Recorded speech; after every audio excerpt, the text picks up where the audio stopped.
the movie. Okay, Jay. Sige, how about you? Ano yung most memorable sa'yo? Well, aside from sa mga nakwento ko before na yung after taping, ganyan, we were able to have fun, konting laro ng darts and mahjong. One thing na naalala ko is yung first day ko of actually shooting. Kasi they were shooting Mm. a few days ahead. Ay, parang mga third day na ata ako nakasalang. So like, it was really, kasi nga since this is my first ever movie, super memorable siya sa akin. Yung paglagay ng mic, yung uh, nagkakamali ako, ganyan. So it was just really all memorable for me.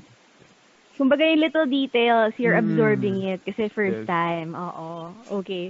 How about you, Miguel? I think likewise din. Kasi, again, for the longest time, mentioned naman to before, na kami lahat, TCOG crew, nasanay na kami na naka-Zoom. So, to be able na, Mm-mm. since I think kasama ko si Patrick and si Libraries of Service bago kami magpa-swap sa ABS. So, that experience alone was very, parang, ang surreal na out of nowhere, out of the blue. Si JC nakita ko lang sa swab testing din eh, na from Zoom, ngayon magkakasama na nga kami. At syempre, yung pagdating namin sa resort, na alam mo yung feeling na this is it, gagawin nyo na talaga, this is it. So, ganun yung feeling eh. So, memorable for me. Aw. How about for you, Jillian? Gaya nga po ng sinabi rin ni Tony na sobrang naging solid kasi yung group. Tapos, lahat kasi sobrang supportive. Like, yun nga, gaya ng sabi ko rin last time, na sobrang natuwa ako nung may eksena kasi na sobrang hirap ako gawin. Like, hirap na hirap ako. Pero si Tony, andun siya to reassure me, ganyan.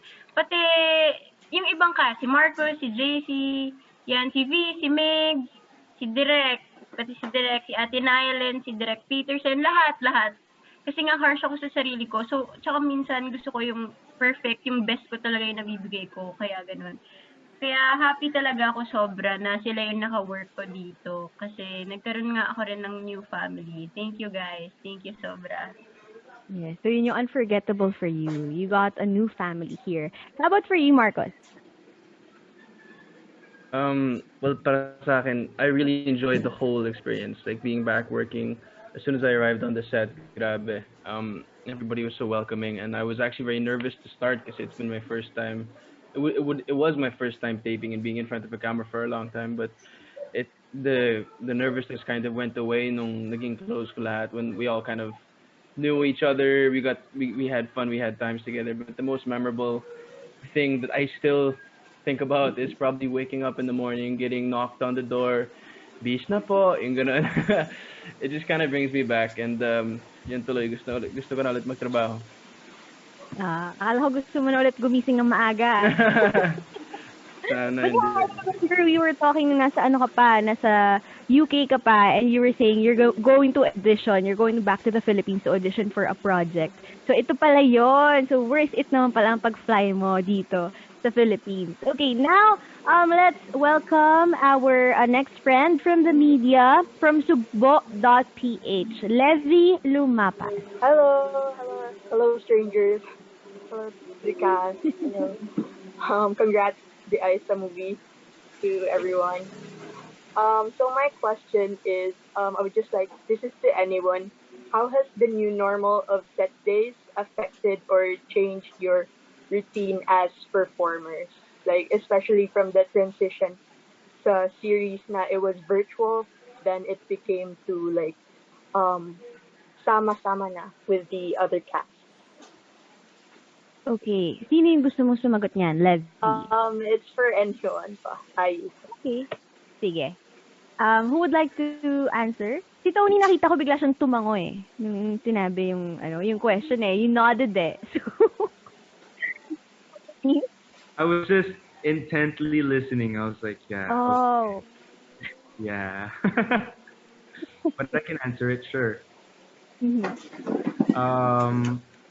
Well, hours are different now, so we're only allowed to work 12 hours, not like before. And we have like bubble taping, so we're not allowed to leave location. So we get locked in for like 2 to 3 weeks at a time. It's an adjustment. There's some pros, there's some cons, but at the end of the day, we all love our job, so we're willing to sacrifice. A bit of a give and take. Mhm. Alright. Yun, gusto ko lang din i-share, hindi rin siya sobrang dali. Kasi lahat ng emotion namin dito, paglalaroan being an actor, like 12 hours, masaya ka, bigla ka lulungkot. Masaya ka ulit, bigla ka lulungkot. So, ang hirap din na kailangan i-maintain mo yung emotion, pero hindi mo magawa minsan kasi galing ka sa saya, then bigla ka lulungkot. Diba, Direk Dwayne? Yun, pero sobrang saya namin na ganun nga, hindi kami pinabayaan ng director namin at yung mga cast sobrang nagtutulungan kami dito. Kaya yun. Alright, thank you. Any other Okay. question, Levy? Oh, for my last question, it's just like very millennial. Okay. What's your, to the whole cast, what's your new normal tips ba on how to date or pursue someone amid community quarantine? It's like from being digital Zoom buddies to the now na on to the next stage of traveling together. Now that it's okay not to travel. Ooh. Ganda ng question mo, Levy. Sige nga, magbigay nga tayo ng tips. Yeah. Paano ba yung mga the moves ngayon na Jillian po, naka-quarantine marami. tayo? Maraming tips. Okay, Si Jillian. marami. Ikaw ang binolunteer nila. Ako ba unang nagchat-chat? Hindi naman. Bakit sa akin? Ha? Ikaw dyan, Jillian. Kayo ano ba? Anong tips? Parang, ako kasi ayoko muna. Wow! Uy, JC Ano bang po ayaw magaling mo? dyan. Ano po, Levy, si JC po yung magaling talaga po dyan. Kaya siya po talaga dapat yung sumasagot. Yes. Teka, ano ulit yung tanong?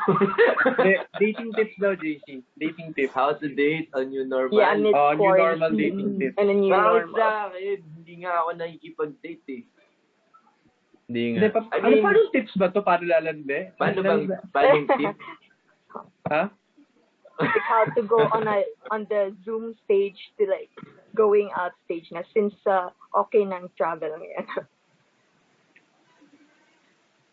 Parang, Ganito na lang, Mig, paano mo ko aayain? Ikaw, Jillian? Oo. Lagi naman kitang inaaya eh. O ano? ito na lang, Ikaw share ko naman na busy lang. ka lang mga Share ko na quarantine, lang to, diba? guys. Ito na lang. Dahil Ano nangyayari naman, sa usapan natin? Nagbago na tayo ng shift, di ba? Nag-aaway-away na yung mga brain cells nyo. Nakakatawa. so yun nga, So, ito nga. guys. Ito, share ko na lang to. Siyempre, ay, parang ang pangit pala, no? Sabihin mo na. Hindi ka namin isa-judge, JC. No judgment. Ha? Pero wala pa ako nakaka-date. Lumalabas lang ako with Tony. At banding lang naman namin yun as a friend, guys. No, mali siya. I mean, syempre, nag-iingat pa rin kami, like wearing face mask and face shield. Dapat wag din kakalimutan yun. At syempre, lumayo ka sa mga, alam mo nang hindi safe. Yun lang. Alright. Alright, thank you. Pwede na ba ako malis?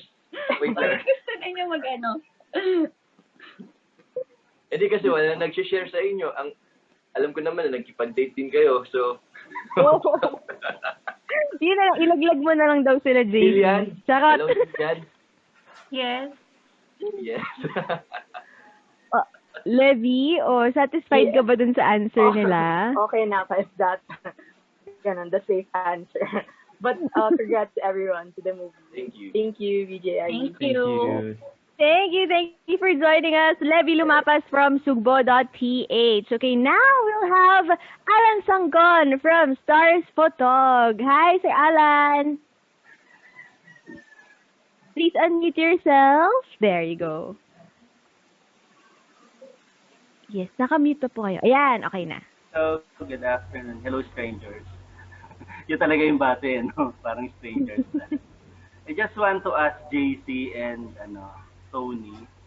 So, isa sa mga pinag-usapang eksena, not revealing the eksena is the last part, di ba?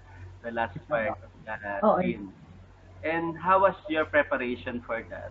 Is there any ilangan, di ba? Is there any hesitation to do that? Pero medyo mahaba-haba yun, ha? Kumbaga ilang takes, parang ganyan. Diba? Nung una, kinakabahan ako. Pero sinasanay ko yung, tinatry kong ano yung si Tony. Tony. Nung nasa behind the scene kami. Ayokong i-share, pero sa amin dalawa lang to. Naalala mo ba yun, Tony? So, yun. And then, si Tony naman, sa scene namin na yun, hindi niya ako pinabayaan. Sinabi ko sa kanya, ikaw na bahala. At nandiyan naman siya sa akin para guide niya ako dun sa scene na yun. Sige, enjoyin ko na lang. Wala na, nandun na kami sa dulo eh. Nandun na kami sa scene eh. Kasi bilang Miko, kailangan mong iramdam as an actor na nakuha ko si Xavier. Gusto kong maramdaman yung feeling na yon as Miko sa sarili ko.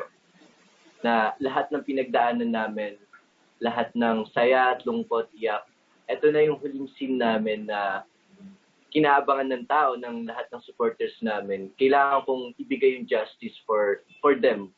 For Miko, of course. Kaya, sige, eto na ako. Enjoyin ko na lang. Yun po. Before Tony, how do you describe that scene in one word? JC muna, before Tony. JC, ikaw daw muna. Describe the scene in one word. Ako pala.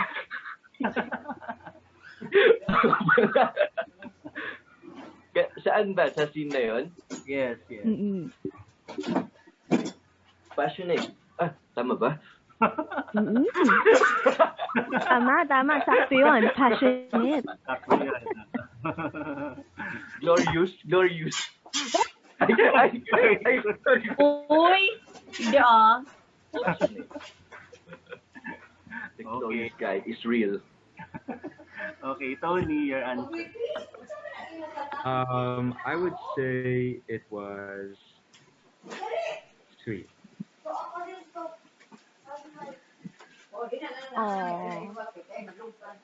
Pero how was your preparation for that? Of course, first time ni JC yun eh, di ba? Even sa on-screen, sa girl, wala pa rin, di ba? I mean, First time. How do you support JC on that scene?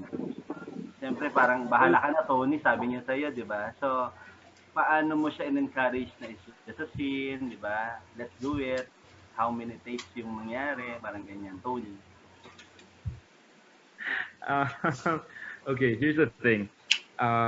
Yung process ko po sa mga sensitive scenes na ganyan, I mean for other actors, other directors, it's different. But for me kasi, hinihingi ko talaga na mas spontaneous siya para there's like a mix of kaba, may mix na hindi mo alam ano mangyayari para natural siya.